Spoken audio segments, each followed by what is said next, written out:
रोजगार के नाम पे पकौड़ा योजना 19 में लेके आए थे। 2024 में उनका जब मैनिफेस्टो पढ़िएगा तो अब इस बार कटोरा योजना लेके आए हैं नौजवानों की। तो क्या इस देश के मुसलमान नागरिक हैं कि नहीं? क्या उनके साथ नरेंद्र मोदी जी ये क्यों नहीं कहते प्रधानमंत्री है 10 साल में कि 10 साल में हम सभी मुसलमानों को पाकिस्तान भेज देंगे या देश से निकाल देंगे या मुसलमानों को भैया हम 2 दर्जे का नागरिक बना देंगे? ये कहने में उनको क्यों दिक्कत है? तो सबसे बड़ी असल बात है कि मुसलमानों से उनको नफरत है, क्योंकि भारत का मुसलमान भारतीय संविधान को मानता है। देश के तमाम साधन संसाधन कल कारखाने सब छीन करके अडानी अंबानी के हाथों में बांटना चाहते हैं और ठिकरा मुसलमानों पे फोड़ना चाहते हैं। उन्होंने अपनी पत्नी को मंगलसूत्र पहनाया था ना, मंगलसूत्र पहनाने के बाद घर से सारे गहना लेकर के कौन गायब हुआ था? कौन हुआ था? जो मौजूदा प्रधानमंत्री हैं। मतलब अपनी पत्नी का मंगलसूत्र चुरा करके भागने वाले, वो तो भीख मांग के खा रहे थे भाई। मंगलसूत्र चुरा करके भागने वाले लोग हैं। यदि वो अपनी महिला के मंगलसूत्र की हिफाजत कर पाते तब मंगलसूत्र पर इनको बोलने का इजाजत था।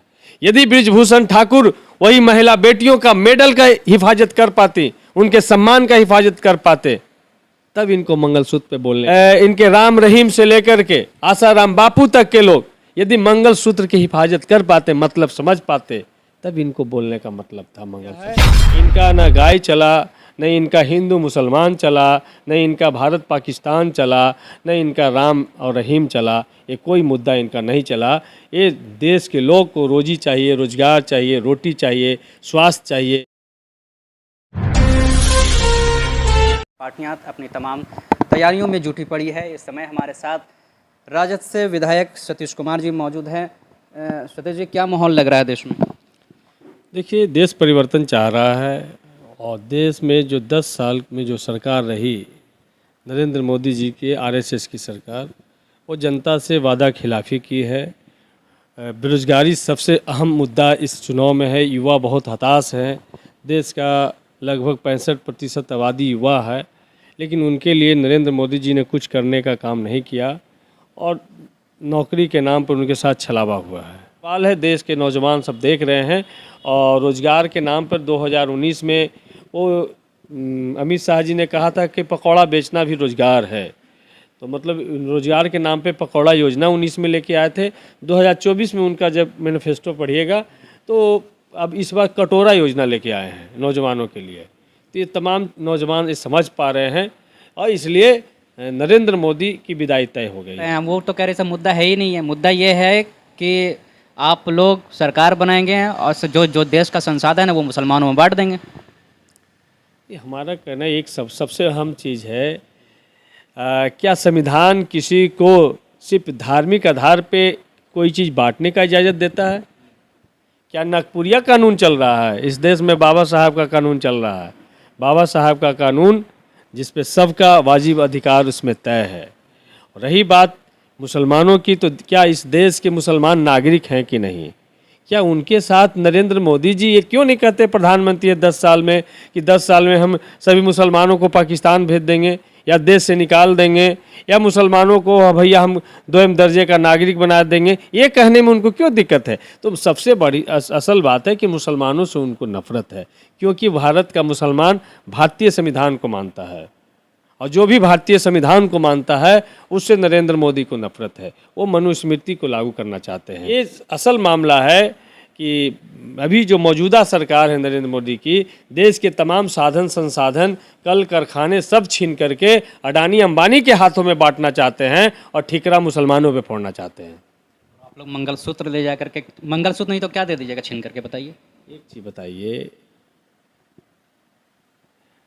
गुजरात में से आते हैं नरेंद्र मोदी जी, उन्होंने अपनी पत्नी को मंगलसूत्र पहनाया था ना, मंगलसूत्र पहनाने के बाद घर से सारे गहना लेकर के कौन गायब हुआ था? कौन हुआ था? जो मौजूदा प्रधानमंत्री हैं। मतलब अपनी पत्नी का मंगलसूत्र चुरा करके भागने वाले, वो तो भीख मांग के खा रहे थे भाई। मंगलसूत्र चुरा करके भागने वाले लोग हैं।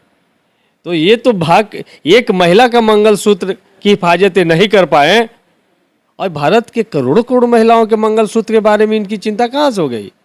यदि वो अपनी महिला के मंगलसूत्र की हिफाजत कर पाते तब मंगलसूत्र पर इनको बोलने का इजाज़त था।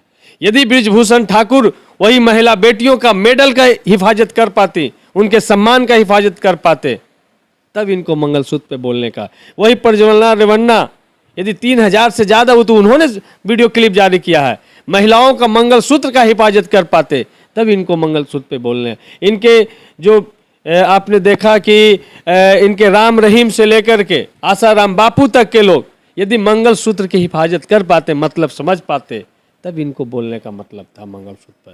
तो ये लोग दूसरे के मंगलसूत्र पे डकैती डालने वाले लोग मंगलसूत्र की बात करते हैं।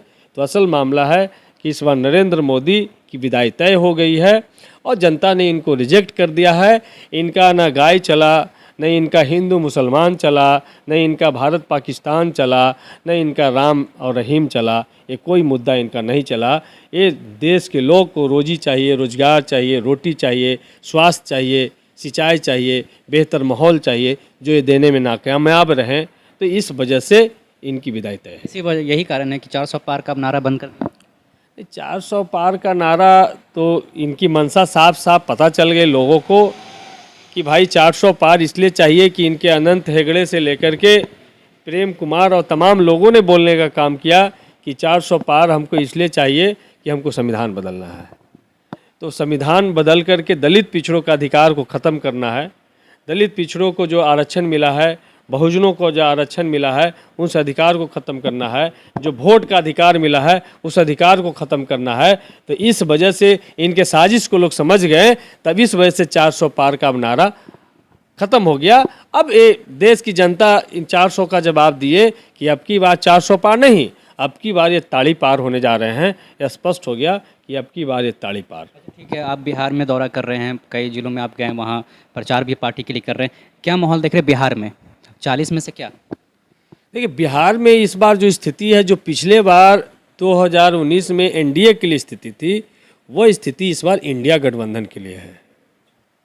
और स्पष्ट रूप से भारतीय जनता पार्टी या जदयू हर एक जगह लड़खड़ाती हुई दिख रही है। पब्लिक में भारी आक्रोश है। चाहे इनके सबसे fire brand leader Giriraj Singh हो, वो क्षेत्र में घूम नहीं पा रहे हैं। चाहे इनके जहानाबाद के सांसद चंदेश्वर प्रसाद चंद्रवंशी जी हों, वो क्षेत्र में नहीं घूम पा रहे हैं। या बहुत सारे का तो इन्होंने टिकट बदलने का काम किया। तो एक्चुअली में इनके जो जनप्रतिनिधि रहे, 40 में से 39 सीट बिहार ने देने का काम किया, लेकिन बिहार के डेवलपमेंट के लिए एक बैठक तक प्रधानमंत्री ने संसदों के साथ में नहीं कर पाए। विशेष पैकेज, विशेष राज्य का दर्जा तो दूर की बात है, कोई एक बैठक भी नहीं कि भाई इतना भारी, गुजरात के बाद सबसे ज़्यादा भारी बहुमत आपको यहाँ मिला। गुजरात में सारा इन्वेस्टमेंट गुजरात चला गया, सारे देश का इन्वेस्टर गुजरात में इन्वेस्ट किए, लेकिन बिहार में एक इन्वेस्टर भी ये नहीं ला पाए। तो ये तमाम चीज़ लोग जान पा रहे हैं। एक नई रेल लाइन नहीं बचा पाए, जो पहले से कल कारखाने चल रहे थे वो बंद हो पाए। यहाँ तक कि वो जो घोषणा प्रधानमंत्री ने किया था कि यहाँ का चीनी मिल को चालू करेंगे, सारे चीनी मिल बंद हो गए। जब हमारी 17 महीने की सरकार बनी तो हम लोगों ने समस्तीपुर का चीनी मिल चालू करने का काम किया। तो इस तरीके से तमाम इनके जो वादा उन्होंने किया था वो फुस हो गया है।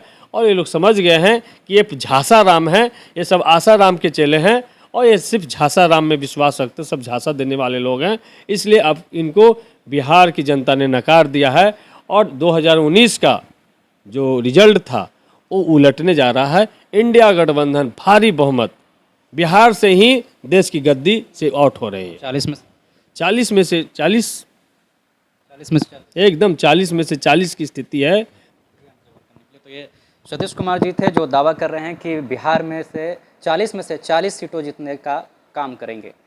कैमरा पर्सन हाशिम के साथ आदिल सिद्दीकी, पूछ इंडिया, बिहार।